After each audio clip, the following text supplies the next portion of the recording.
Ancient passage जैसे आप पहले लिखते चले आ रहे हैं, वो ऐसे एंशिएंट पैसेज से नहीं लिखना है। अगर उस तरीके का अगर आप लिख रहे हैं, पहले क्या होता था कि बच्चे लोग ये काम करते थे, क्वेश्चन पढ़ते थे और क्वेश्चन पढ़ने के बाद तुरंत क्या करते थे, मिलाते थे और मिल जाता था, पूरा सेंटेंस कॉपी कर देते थे। क्या कर देते थे?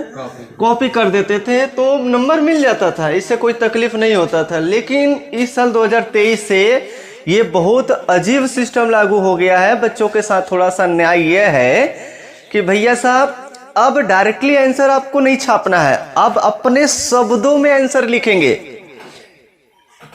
अब अपने शब्दों में आंसर को लिखेंगे तभी जाकर आपको फुल मार्क्स मिलेगा। अगर वही आपने प्रिंटिंग किया होगा तो आपको नंबर नहीं दिया जाएगा, आपका नंबर कट जाएगा। आप लोग कुछ नया करेंगे, जैसे जैसे टाइपिंग बढ़ रहा है, जैसे 2023 में जो एग्जाम होगा वो बस किसके बेस्ड पर होगा, अपने तर्क के ऊपर होगा एग्जाम। नंबर ना कटे 2023 में अनसीन पैसेज को कैसे लिखें, तो हेडिंग ही लगा है, how to solve an unseen passage. Unseen passage को कैसे सॉल्व किया जाए। डायरेक्टली उत्तर नहीं लिखना है, डायरेक्टली उत्तर आप छापेंगे तो समस्या आपके साथ बढ़ती चली जाएगी।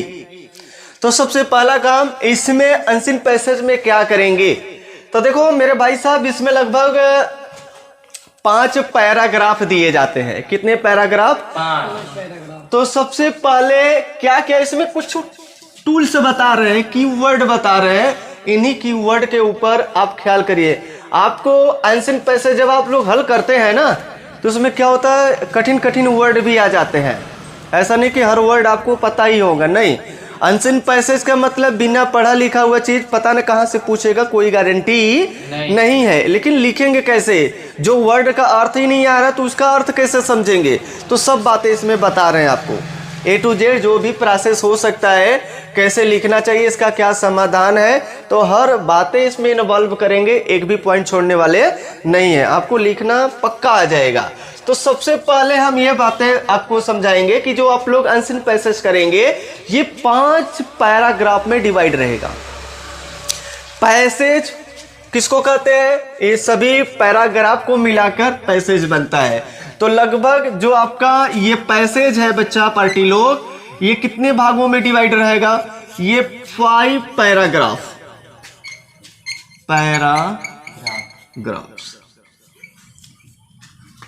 कितने पैराग्राफ्स में डिवाइड रहेगा?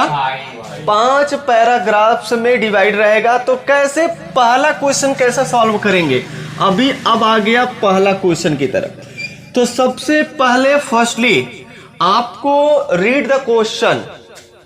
सबसे पहला काम यही करना है कि आपको सर्वप्रथम क्वेश्चन को रीड करना है। जब क्वेश्चन को रीड करेंगे तभी जब पैराग्राफ पढ़ोगे तब जाके आपको आंसर मिलेगा, वहां से कीवर्ड मिलेंगे। तो सबसे पहला काम है, सबसे पहले क्वेश्चन को पढ़ना है। सर एक क्वेश्चन पढ़ना है कि 2 क्वेश्चन पढ़ना है? सर कम से कम अगर पढ़ने की इच्छा है तो 3 क्वेश्चन तो कम से कम पढ़िए आप। 3 क्वेश्चन कंटिन्यू। पहले क्वेश्चन तो पढ़ने के बाद ही इसका आंसर ढूंढने का प्रयास करिए, बिना क्वेश्चन पढ़े। अगर आप पहले पैराग्राफ पढ़ रहे होंगे तब ये गलत काम कर रहे हैं आप। आपको पैराग्राफ पढ़ने की कोई जरूरत नहीं है।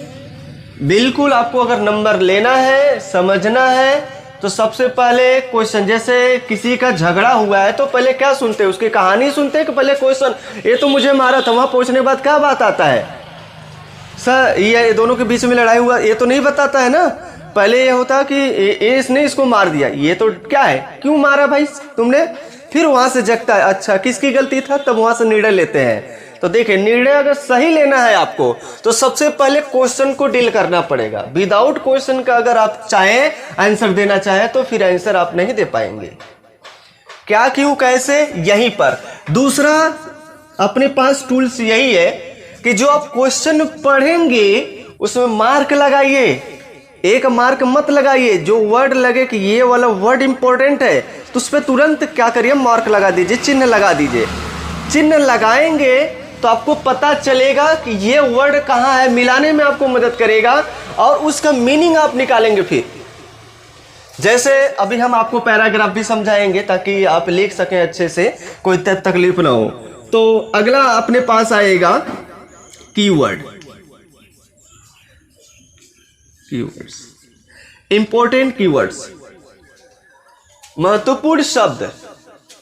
इसमें कुछ महत्वपूर्ण शब्द होंगे, जब आप क्वेश्चन को रीड करेंगे, पढ़ेंगे तो उसमें कुछ इंपॉर्टेंट क्वेश्चन वर्ड लगेगा, उस वर्ड को ध्यान देना है बहुत अच्छे से, क्योंकि वही वर्ड से आप मैच कराओगे कि किस पैराग्राफ में होगा, बिना इसके इम्पॉसिबल होगा। तो सबसे पहला काम कि आपको जितना भी क्वेश्चन दिया गया है, क्वेश्चन को रीड करना है, उसके बाद जो इसमें कीवर्ड होंगे इंपॉर्टेंट उसको क्लिक करना है। तीसरी पॉइंट, अगर आपने फर्स्ट क्वेश्चन में पढ़ा है तो इसका आंसर भी पहले पैराग्राफ में ही मिलेगा। अगर पहले पैराग्राफ में नहीं मिला तो पक्का है दूसरे में मिलेगा, दूसरे से तीसरा में कभी नहीं हो पाएगा। पहले क्वेश्चन का आंसर पहले पैराग्राफ से, दूसरे क्वेश्चन का आंसर दूसरे पैराग्राफ से, तीसरे क्वेश्चन का आंसर तीसरे पैराग्राफ से, चौथे क्वेश्चन का आंसर। अब लग रहा है और आसान हो रहा है, अब धीरे धीरे गाड़ी और आसान हो रही है भाई। देखिए, जो आप आंसर ढूंढेंगे, जो आंसर आप क्लिक करेंगे, वो आंसर पहले क्वेश्चन का आंसर पहले पैराग्राफ में, दूसरे क्वेश्चन का आंसर दूसरे पैराग्राफ में मिलेगा। पैराग्राफ बोल रहे हैं, पैसेज नहीं बोल रहे हैं। आप अभी क्वेश्चन जैसे एक सीरीज उठा लाइए, थोड़ा सा सीरीज में दिखाई देगा, किताब में तो नहीं है, आप लोग थोड़ा ख्याल करिए। देखिए, पहला पैसेज मैंने उठाया, ये विद्या का है ना, चलो बहुत अच्छी बात है, आपने विद्या का दिया है, चाहे किसी का भी होगा, सब सही होते हैं, कोई गड़बड़ नहीं होता है। देखो, ये सॉलिड पैसेज है और कितने पैराग्राफ, एक पैसेज है पूरा, ठीक है। और इधर देखिए, पहला पैराग्राफ नंबर डाला है, दूसरा पैराग्राफ, तीसरा पैराग्राफ, चौथा पैराग्राफ और इधर पांचवा। 5 पैराग्राफ दिए होंगे और 5 तो क्वेश्चन दिए भी होंगे, यहाँ पे देख लीजिएगा। और 15 अंक का ये आपका आंसर पैसेज है, तो बिल्कुल आप सॉल्व कर लेंगे एकदम आसानी से। जितना आपको बातें बस बता रहे हैं, बस उतना समझते चलिए, थोड़ा से कीवर्ड के ऊपर काम करना है।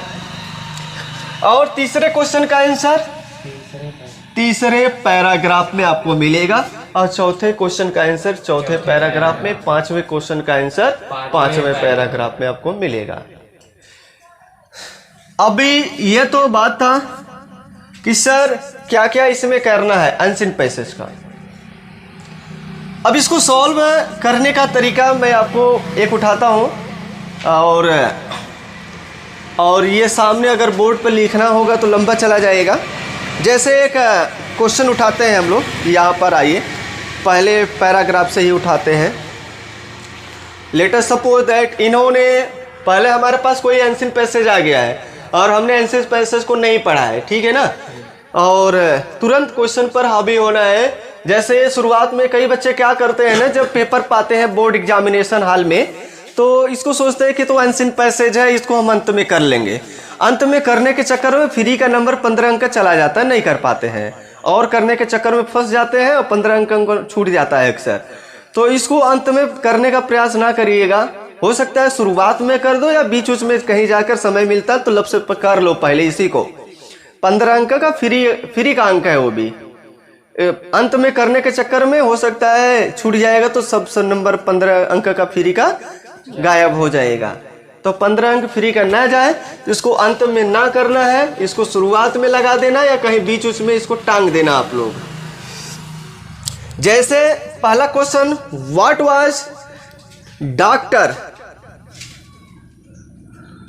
Johnson opinion on the autobiographies, इसमें लिखा गया है। पहले क्वेश्चन की बात अगर हम लोग करें तो इसमें एक क्वेश्चन यहाँ पे मैं थोड़ा सा नोट डाउन कर रहा हूं भाई।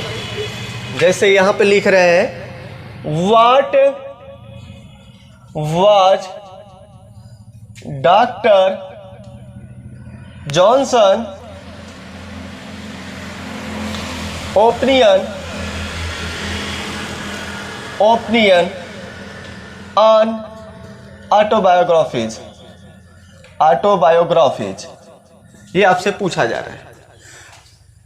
तो आप इसमें इंपॉर्टेंट वर्ड क्या है? अभी तो हमने बोला था कि पहले चीज क्या करिएगा, रीड द क्वेश्चन को पढ़िए अच्छे से, कोई दिक्कत नहीं है। अब इसमें आपको मीनिंग भी ऐसे कई वर्ड होंगे जो नहीं पता होगा, तो इसमें मीनिंग जरूरी नहीं है कि आपको पता ही होगा, जो जैसा लिखा है उसको वैसा ही मीनिंग निकालना है। ऑटोबायोग्राफी का आपको ऑटोबायोग्राफी ही बोलना है, दूसरा नहीं बोलना है। नहीं पता है मीनिंग, वही हम बोलेंगे, ठीक है? इसको दूसरा बोलने का प्रयास नहीं करेंगे। तो व्हाट वाज डॉक्टर जॉनसन, एक शब्द तो आया है, डॉक्टर जॉनसन की बात कर रहे हैं, डॉक्टर जॉनसन शब्द आ गया, और इधर आ गया ओपिनियन, इधर हो गया ऑटोबायोग्राफी। तीन वर्ड अपने पास यहाँ इंपॉर्टेंट लगे कि पहले क्वेश्चन में कि तीन वर्ड ये कहाँ मिलेगा, मतलब यहाँ से पूछा जा रहा है तो क्या ओपिनियन है, मतलब कुछ पूछ रहा है हमसे। तो आते हैं, इसको ढूंढते हैं। पहला क्वेश्चन है तो पहले ही पैराग्राफ में मिलेगा, तो खोल लेते हैं धीरे से पहले पैराग्राफ में। तो है doctor Johnson written his own life in, तो डॉक्टर जॉनसन तो मिल गया, लेकिन अभी हमें कितने वर्डों को तलाशना है, इनका ओपिनियन क्या था और ऑटोबायोग्राफी के ऊपर, ठीक है ना। Have had the most perfect example of biography that was ever exhibited, मतलब कुछ शब्द इनके ऊपर भी मिले हैं, कुछ शब्द कहाँ मिले हैं, नीचे, और इन्हीं की मदद से हम लिखने का प्रयास करेंगे। डायरेक्टली पूरा का पूरा प्रिंटिंग नहीं करेंगे, तो लिखेंगे doctor Johnson written his own life in conformity with the opinion which he has given that every man's life may be best written by himself. It is the best autobiography. ऐसे हम मुस्कुरा के लिखेंगे, सब पूरा छाप मत देना, नहीं सब गड़बड़ हो जाएगा भाई। ऐसा करते हैं हम, आप लोगों को कॉपी पर बताते हैं, ठीक है ना। ऐसे लिखने में जगह नहीं, इतना तो समझ में आया कि नहीं आया है, ये बातें समझ में आया ना कैसे क्या करना है। तो ठीक है, आप लोगों को कॉपी पर बताते हैं।